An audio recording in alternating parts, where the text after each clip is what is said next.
NFL Week 4 is now in the books, so it's time for our NFL post-week review. If you didn't know who the hell I was, I'm the diligent, vigilant, meticulous, sagacious, conscientious, analytical, methodical individual, the Chiseled Adonis. Let's get right into the doggone games. Number one, we start with Thursday night football. We had the Rams taking on the Minnesota Vikings inside, I believe it was at LA, where the Rams went out there and they won 38-31. Now, this was a great game. It was a back and forth. There was an ebb and flow going down in this game. Both teams were able to throw the football effectively. It seemed like there was virtually no defense up until, Aaron Donald made his presence felt. Now, the Rams are a solidified 4-0 team, a very believable team, one of those teams where I don't say, it's overrated. We're through one quarter of the season, so now we can really evaluate different teams and see the direction that teams are going in. But the Rams are hands down, without question, the best football team in the league up until this point. They are playing complete football around the board. They're doing great on special teams. They're doing great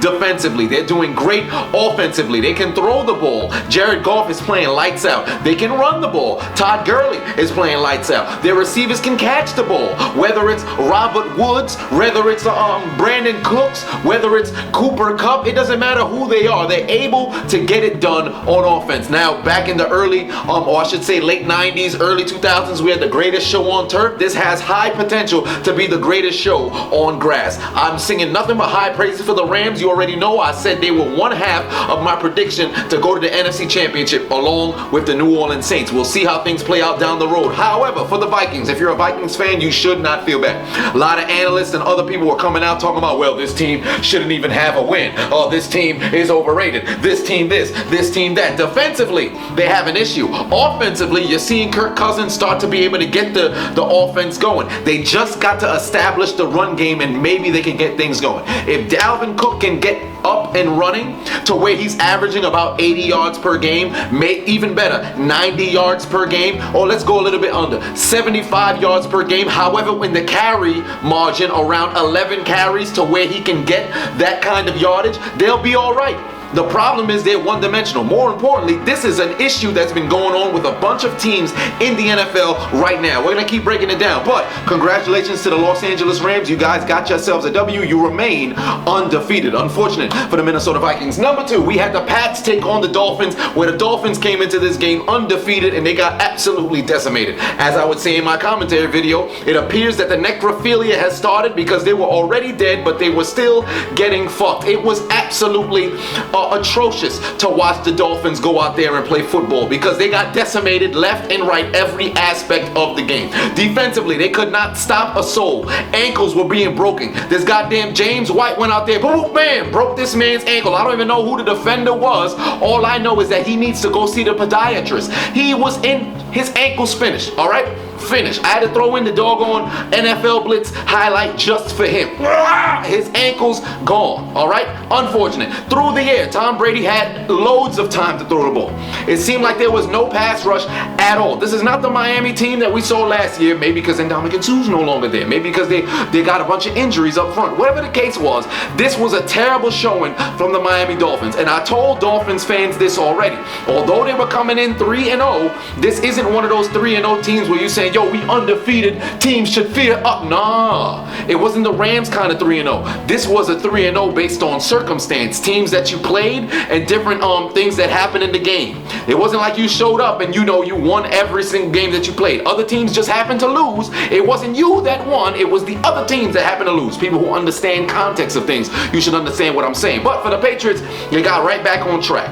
All right, they playing good football. They played very good defensively. They could have got away with a shutout here. However, down the line, Frank Gore got himself into the end zone. The Miami Dolphins scored. But for the Patriots, defensively, you got some bodies back, but there are still holes that were there.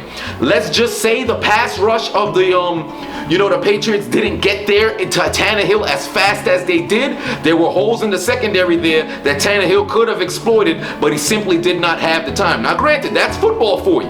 That's the job of the line. Get over there to disrupt it. However, the cornerbacks, the D-backs, the cornerbacks and safeties also, when they came out of that nickel formation, they weren't covering the way that the Patriots usually cover. So that is still something that needs to be addressed. But the front four, Trey Flowers coming back, really helps the Patriots. So kudos to you guys. You guys guys won the game. Next, Titans taking on the Eagles. This game, very confusing to me. All right, because the Eagles came out hot. And I said the Eagles are going to win this game. However, they didn't play the football the way I thought they would. Through the first half, they played the way I thought they would. Second half made no sense to me. Carson Wentz threw the ball 50 times. You were up 17-3, yet you threw the ball 50 times. They ran the ball not even 20 times. Remember, last year, the Eagles were one of the better rushing teams in the league. This year coming in, now granted, Blunt's not there, and you still got Clement, you still got Ajayi, you got Smallwood that's there. You're doing running back by committee. Why do you keep throwing the ball? It makes no sense to me. The Titans, on the other hand, extremely surprised me. Or I should say they surprised me extremely. I wasn't prepared for that offensive explosion down the stretch. You know, a lot of people were talking about, hey man, tighten up. In fact, the person who put I believe they pinned their comment a couple weeks ago. They usually put the timestamps of these videos. However, he is a Titans fan indeed, and he's wrote tighten up. You know, the Titans are going to go and win, and lo and behold, they did. So I will put my foot in my mouth. Right? Actually, I can't do that. I'm not that flexible. If I were to do it right now, I might just tear my pelvic region, also my ACL as well. Maybe an LCL and a meniscus. This is not a Derrick Rose challenge. We're not doing that. But the Titans went out there, they played good football, went into overtime, and won on a masterful touchdown pass from Mariota to Corey Davis, where if you do enjoy football, I suggest you go and watch that play, because the route Corey Davis ran, magnificent. Magnificent. I think it was Darby who was guarding him, whoever it was. That man's hands touched the earth as Corey Davis went to open up his route and catch the game-winning touchdown. Phenomenal. Great job. However, for the Tennessee Titans, you guys ought to be a little bit worried. All right? Because DeMarco Murray having retired and Derrick Henry now takes on the reins, he's yet to have a game where he's over 100 yards. Moreover, he's yet to have a game in which it looks like this guy's the #1 running back in the league. I don't know what's going on. Tennessee, get it together. You guys gotta be able to run the football. This is another thing that I was talking about earlier. We got a ton of teams out here where you got running backs and you need to be a two-dimensional offense, and you're one-dimensional because you can't run the football. Run the football. Get it together. All right, but congratulations, Tennessee Titans. You got yourself the W. Eagles, you got to get it together. Learn how to hold on to the lead. Stop throwing the ball so goddamn much when you have the lead. Next, Bengals, Falcons, another situation in which people cannot run the ball. Moreover, defenses completely failing. This game in particular, in fact, this is the third straight game in which the Falcons go out there and they cannot stop anybody. Week 2, they did go on to beat the Panthers. However, they simply could not stop Cam Newton and that offense moving down the field because they were getting bulks of yardage. Again, this week, the exact same thing. Andy Dalton tore up that defense. Granted, there's injuries here and there, but people got to play better. I was speaking in my Instagram DM with another gentleman. I can't remember your Instagram name, so I apologize. However, if you do remember our conversation, shout yourself out. I will hope you did. This was yesterday. Vic Beasley played like absolute trash. In fact, he's been playing like absolute trash since he led the league in sacks a couple years back. He's done absolutely nothing. The pass rush is failing completely. Granted, you need somebody like a Deion Jones at the linebacker position in which he can drop into coverage, also rush the passer as well. However, guys got to step up. The NFL's the next man up position. You got to be ready. And the Falcons defense not ready. In the back, in the secondary, it appears that Keanu Neal was the person who was calling the shots out there, because I don't know what the hell's going on. Desmond Trufant out there at corner, he's underperforming this year. A buddy of mine, good friend of mine, who I always converse football with back and forth, he's a huge fan of Desmond Trufant. However, Desmond Trufant, he's not using his dreadlock powers this year. I don't know what the deal is. Guys gotta play better. On the Cincinnati side, defensively, you weren't really something that was considered a threat coming in. The front four, of course, Geno Atkins, Carlos Dunlap, those guys, yeah. But in the secondary, in the linebacking core, outside of Burfict, who's yet to come back, I believe, there's nobody else to be feared, so I understand you guys giving up points. However, offensively for the Bengals, extremely resilient. Now, you don't have Joe Mixon back yet. Giovanni Bernard still playing exceptional. However, offensively, Andy Dalton calling the shots, masterful job. masterful job. Might I add, Boyd going running those small seam routes or out routes, very great job from him. Very great job from him. AJ Green, he does what he does, game-winning touchdown. Tyler Eifert, unfortunate, can't catch a break. In fact, that's the wrong terminology because he did catch a break, but this man just simply cannot stay healthy. It hurts to see things turn out the way that it does, especially for that man, knowing how hard he worked. But the Bengals went down, they won the game. For the Falcons, they need to fix that defense. Moreover, they need Devontae Freeman back because they haven't been able to run the ball. They're extremely one-dimensional. Now, granted, Matt Ryan can throw the ball, he can sling it, he can win you games through his hands, but they are a scary offense when they can run the ball. Might I add, Calvin Ridley, this man's gonna be a stud. Next, moving on to the Bears and the Bucks. Now this game I wasn't prepared for. I did not expect the Bears to come out here, offensive explosion, Mitch Trubisky, 6 touchdowns. I wasn't ready for that.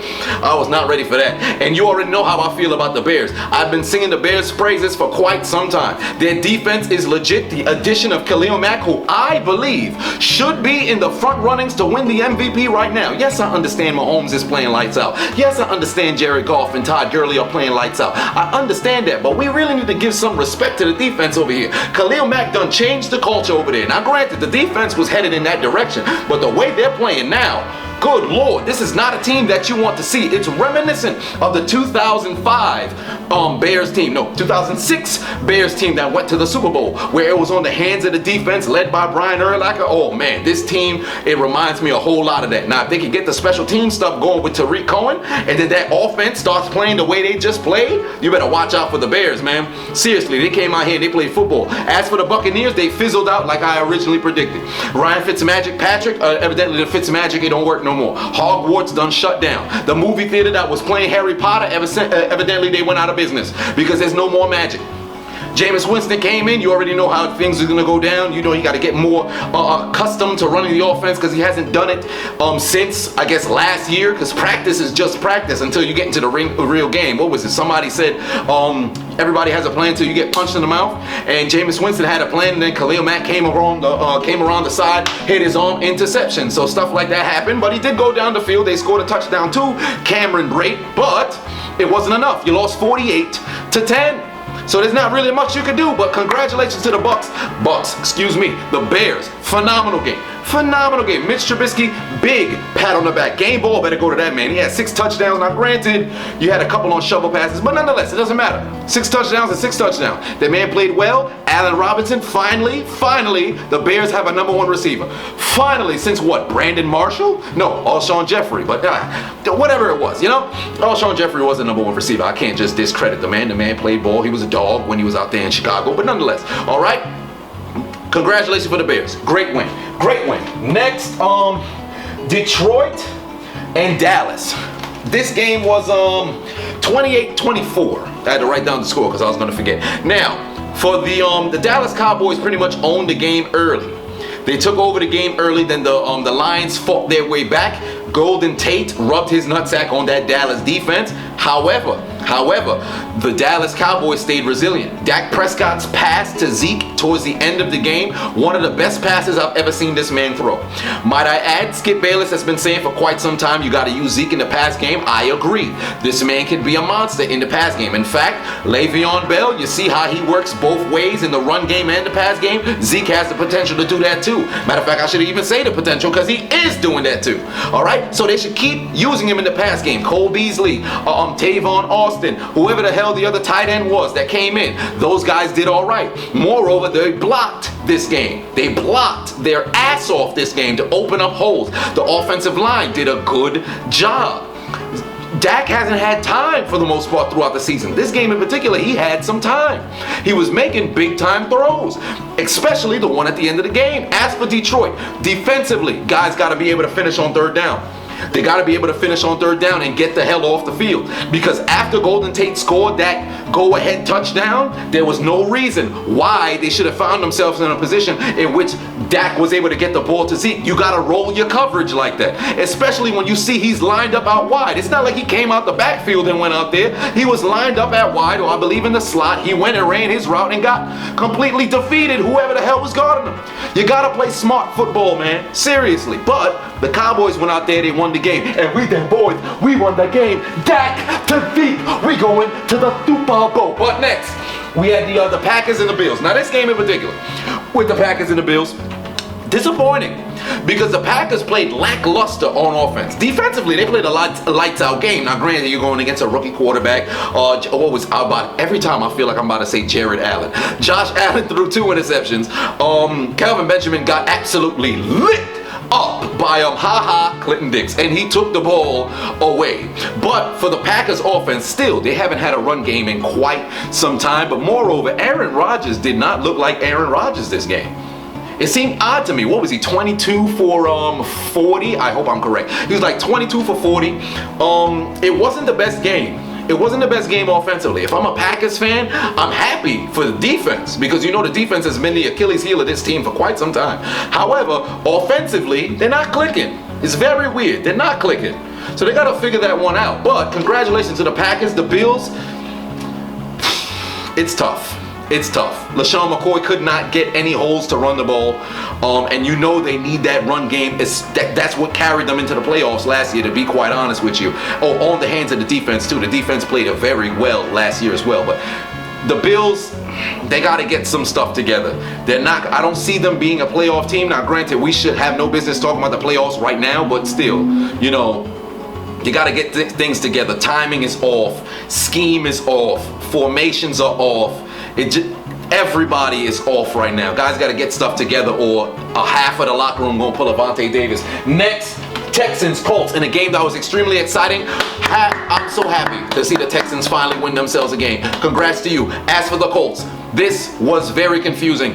I understand this is one of those other games in which both teams still had no run game, so it was one-dimensional. Andrew Luck threw the ball 62 times. Deshaun Watson, I believe it was like 42, 44, something like that. J.J. Watt is officially back. He had himself 2 sacks coming off of a game where he had 3 sacks. So great to see this man back. Hopefully your back does not play no doggone games. Dreadlock Powers in full effect. DeAndre Hopkins over 100 yards. Will Fuller, another touchdown. Whoever the hell the goddamn rookie was on the Texans, that man was eaten. I believe it's Kiki. I don't know his last name, but whatever it was. I'm not singing the damn Drake song because it pisses me off. Great game from these guys. The Texans stayed resilient, went into overtime, and also they won the game. The Colts, Adam Vinatieri, little bit of history, most field goals made all time. Happy for you, man, happy for you. The Colts, they need help on defense. They got to be able to run the ball, but throwing the ball, I feel confident if I'm those guys. Andrew Luck is officially back. That man is playing great football. He played a great game. Guys are talking about, well, Andrew Luck's overrated. Hell no, he's not. There's a reason why they said this man's the prodigy. He went out there and played good football. T.Y. Hilton, I hope it's nothing serious. I hear he's not playing on Thursday, so that's going to be a big hit for their offense. But when he's back, I expect them to tear up the league offensively. But defensively, things got to get fixed, man. You guys need a pass rush. Who you need help on defense? The Texans, defensively, tackle. Learn your coverages. Outside of that, offense is looking good. Get a run game. Lamar Miller, I'm sorry, buddy. It's about time for you to go. The project didn't work. They need a running game. Next, the Jets and Jags, as I'm running low on time here. The Jets and Jags in a game which ended, what was it, 23? No, something, it was something 12, all right? I think it was like 25, 20-something 12, all right? But the Jets, after the first game, the Jets have really let people down, offensively at that. But, you know, you got a rookie quarterback, very young team. Robbie Anderson's not doing what he did last year. Remember when he had a stretch of a touchdown every single game? Yeah, that's not going down this year.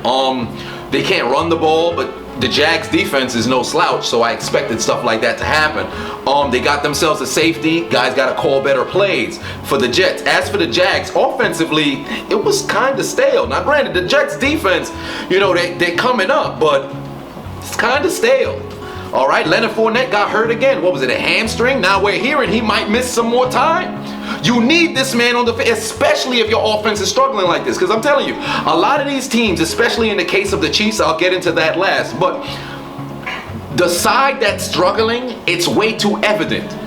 So the beneficiary you have been on the strengths of your team, when they don't have that great of a game, you're going to get exposed. That's probably going to happen to the Jacksonville Jaguars down the line if their offense don't start to play great football. Because it's very tough to see this team in which we're like, yo, we can expect them to replicate the same success they had last year, and the offense is underperforming. If you're a Jags fan, feel great for the defense. You guys are winning games, but offensively, not playing good offensive football.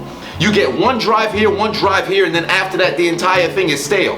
One or two plays from the opposing team, this is a whole different game. All right, but still, you guys got the W. I can't say nothing else bad about you, but hey, alignment, assignment, responsibility, it starts with Bortles. You got to play better football. Next, Seahawks, Cardinals. This was a game between two bad teams. It ended on a game-winning field goal in, was it overtime? No, I don't think it was overtime. I think it was as time was expiring.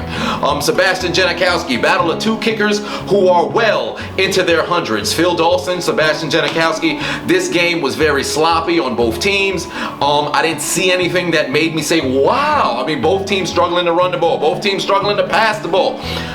Both teams just bad teams, all right? Earl Thomas, out, leg, fracture, done for the season, middle finger, sideline. Things were not good, all right? Seattle's gonna miss him. They're really gonna miss him. Because defensively, this is where it all goes to shit. I can't whistle that well. So, for the Cardinals, rebuilding. I didn't expect you guys to have a great season. I'm expecting maybe, if you're lucky, 3 wins this season. Whatever the case is, get your draft picks. Moving forward, rebuilding the team. Patrick Peterson, sorry, buddy, it sucks. Larry Fitzgerald, sorry, buddy, it sucks. But hey, that's life. For the Seahawks, Mike Davis did all right in the backfield. Throwing the ball, I think Baldwin came back this game. He didn't really make too much noise. I'm not sure if he came back or not this game. No, I think he played this game. But I didn't really see anything to give it a real comment on it. But nonetheless, victory for the Seahawks, good for you guys. But this was a game between two bad teams. Very sloppy football. Next, Oakland and the Browns, offensive explosion. Both defenses were pretty much not evident. Carr, Raiders, Derek Vehicle, great job. Great job. Resilience down the stretch.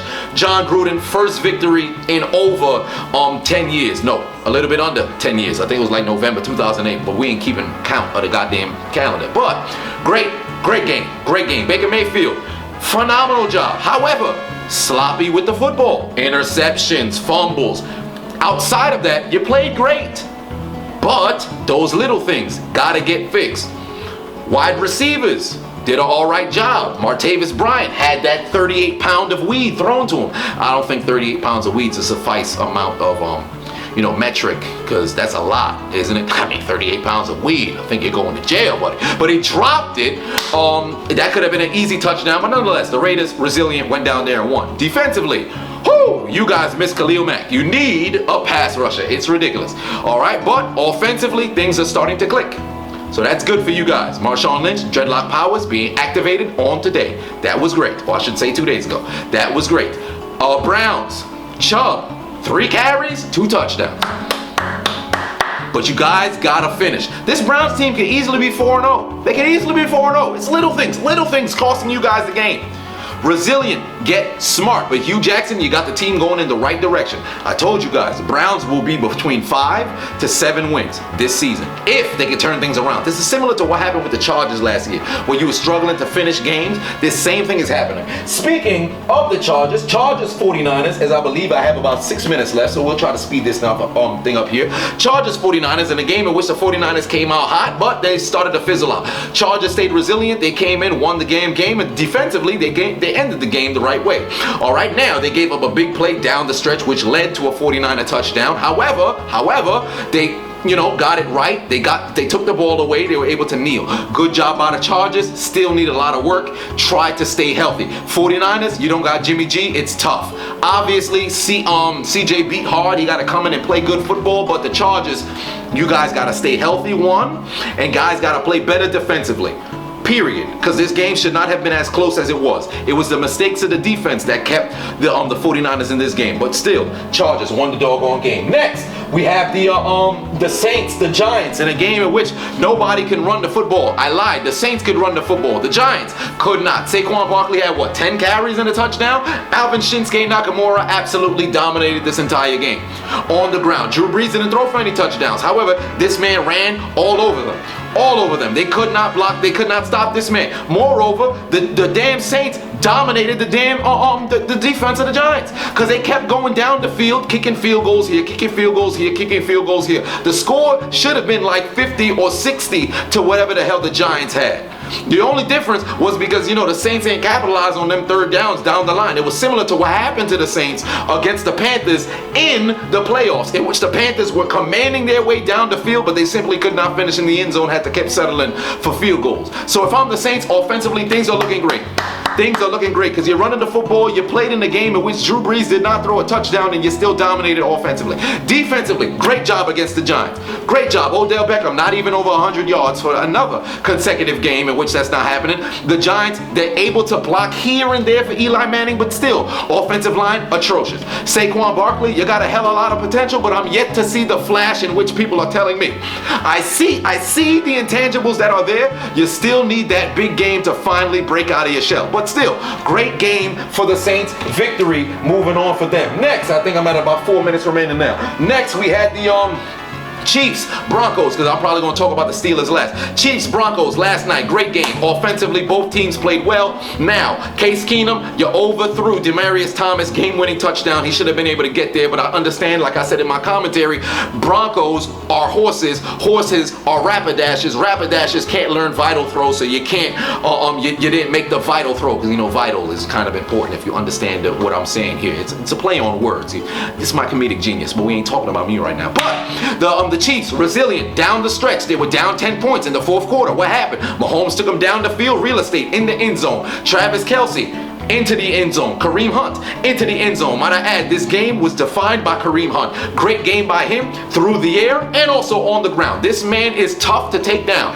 It seems like everybody who contacts him first, he moves forward. It's very, very similar to Beast Mode. He may not have the same oomph as Beast Mode has, but Kareem Hunt, phenomenal football game. And next, and final, and I believe I'm a little bit under 2 minutes remaining, we have the Steelers and the Ravens in a game in which the Ravens dominated in the second half. Now, the Steelers are a second quarter team. You saw them dominate the second quarter. They need to figure out a way to replicate that success throughout the entire game. I'll be covering that in my first quarter of the Steelers season analysis at one point this week. Now, for the Ravens, great game. Great way to adjust in the second half. Good job for you guys. Defensively, you guys are always the same. Very tough to run the ball against. Very tough to throw the ball against. Phenomenal job. As for Joe Flacco, you did enough to win the game. And what the key to this game was third down. The Steelers could not convert. The Ravens could not be stopped from converting. That's what defined the game, was third down.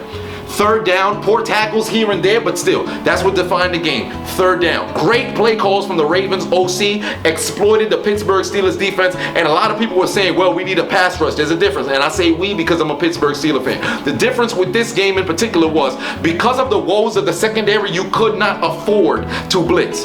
Because if they did blitz, you got one-on-one with one of those terrible corners out there. Even Joe Hayden looked terrible, and now you got John Brown, you got Michael Crabtree, and whoever the hell on the Ravens skill position out there, beating whoever the hell the corners were. So, great game from the Ravens, but that has been my analysis. I don't know if it cut off or not. It's going to be very awkward if I come back here and have one of those, well, it cut off again. But nonetheless, I am your host, your CEO of Hold My Nuggets Incorporated, but we ain't talking about holding no doggone nuggets. This is the post-game, post-week analysis for week 4 of the NFL. I am the diligent, vigilant, meticulous, sagacious, conscientious, analytical, methodical individual, the Chiseled Adonis, and I'm signing out. You guys have a marvelous Tuesday.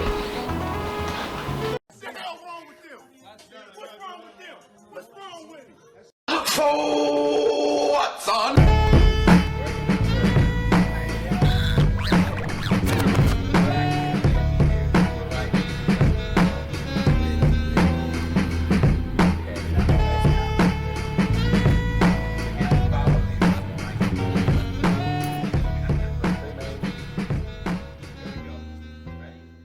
You big dummy! Nancy! Hold my nuggets. Suck my dick!